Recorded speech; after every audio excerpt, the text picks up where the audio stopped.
premier tiers, effectivement, ouais, on a un peu mal débuté. Ils ont fait un gros pressing dès le départ. Ils gagnent de 2-0. On arrive quand même, tant bien que mal, à revenir à 2-2.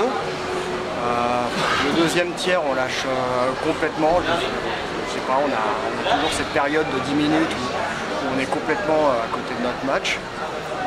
Puis sur le dernier tiers, on arrive toujours à revenir, on marque 2 buts en infériorité, on met un maximum de pression pour revenir. Ça s'est joué à pas grand chose, mais on est tombé sur une très grosse équipe d'Épinal. Je pense que ça a été un très beau match, que ce soit de notre côté que du leur, ainsi que pour le public, ça fait un beau spectacle. Et sortir sur une équipe comme ça, c'est pas grave quoi. Pour moi ils étaient au-dessus, on a bien bossé, on a fait ce qu'on a pu, je pense qu'on a même réussi à les faire douter, mais non, c'est une bonne équipe et je leur souhaite d'aller au bout. Dans le deuxième tiers, c'est vrai qu'Épinal a mis beaucoup d'intensité pour faire le break. Il y a eu 2-3 minutes folles où vous prenez l'eau.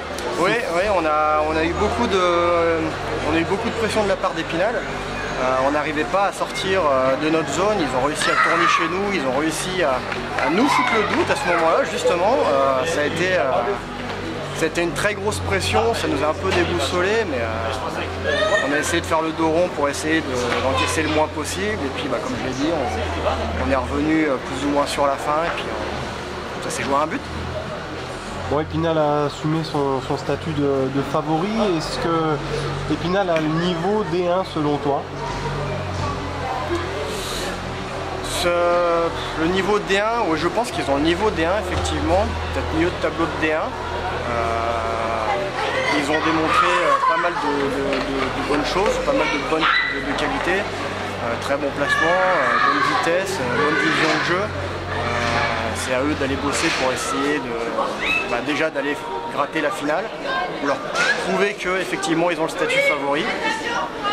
Et si effectivement ils arrivent à aller jusqu'au bout, à monter en D1, de toute façon il y a toujours un gros travail à faire, mais oui je pense qu'effectivement ils ont un bon niveau de D1. Bon, ils vont prendre Morzine ou Annecy, c'est des équipes que vous connaissez bien.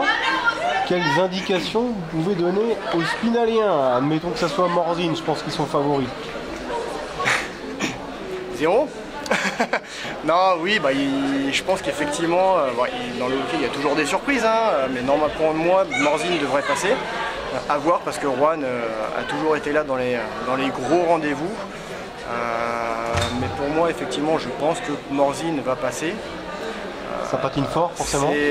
C'est bon, c'est deux équipes avec Épinal de niveau de D1. On a réussi à les gagner chez eux avec un très gros match, plein, du début à la fin. C'est un match où on a réussi à sortir les tripes pour aller la chercher. C'était une très grosse victoire pour nous. Après, effectivement, Épinal-Morzine, je pense que ça peut faire une très très belle affiche et une affiche, oui, de D1.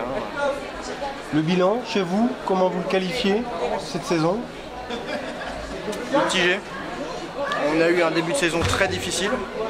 On n'arrivait pas à se trouver, on a été très lent au démarrage, on a réussi à revenir jusqu'à la deuxième place sur la deuxième partie de saison et puis on a raté le coche sur le dernier match pour garder cette deuxième place qui nous a coûté cette deuxième place pour aller sur la quatrième.